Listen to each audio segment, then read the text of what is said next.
गांव के एक सुनसान किनारे पर एक पुराना जंगल था। इस जंगल में लोगों का जाना मना था क्योंकि वहां एक पागल शेर रहता था, जिसके बारे में कहा जाता था कि वो इंसानों को देखकर नहीं, उनके आनसों देखकर धाड़ता है। एक दिन 10 साल की बच्ची हिना अपने बीमार बाप के लिए जंगल के उस पार दवा लेने निकली। उसकी माँ ने कहा था, दिन ढलने से पहले वापस आ जाना। वो जंगल अच्छा नहीं है, लेकिन किस्मत को कुछ और ही मंजूर था। हुन्ना छोटी टोकरी लिए जंगल में दाखिल हुई। सूरज ढल रहा था।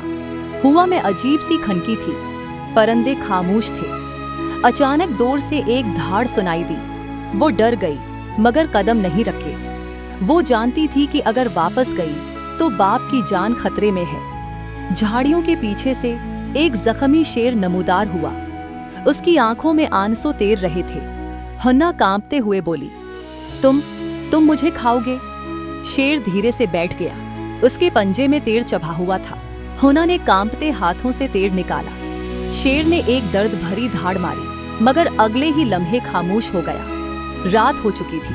हुन्ना ने शेर के जख्म पर कपड़ा बांधा। शेर ने अपनी आंखों से उसका चेहरा देखा, जैसे पहली बार किसी इंसान में हमदर्दी देखी हो। उसने अपना सिर हुन्ना के कंधे पर रखा।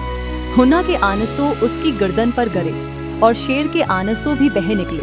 अगली सुबह जब हुन्ना जागी, शेर गायब था, मगर उसकी जगह एक सुनहरी बालों का गुच्छा और खून से लिखी एक लकीर थी। इंसानी आंसू सबसे ताकतोड़ दांव है। वो वापस गांव पहुंची तो उसके बाप की तबीयत मौजज़ाती तौर पर बेहतर हो चुकी थी। महीने बाद जब बादशाह ने ऐलान किया कि पागल शेर को पकड़ा जाए, हुन्ना ने जंगल में जाकर दुआ की, अगर तुम सुन रहे हो तो छुप जाना, इंसान तुम्हारे दिल को नहीं समझेंगे। दूर कहीं शेर की धीमी धाड़ आई, जैसे किसी ने कहा हो, मैं हमेशा तुम्हारे दिल में रहूंगा।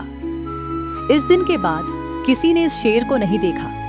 बस कभी कभी जब रात को हुआ चलती है तो जंगल से एक धीमी आवाज आती है, जैसे शेर अब भी रो रहा हो, मगर खुशी के आंसुओं के साथ।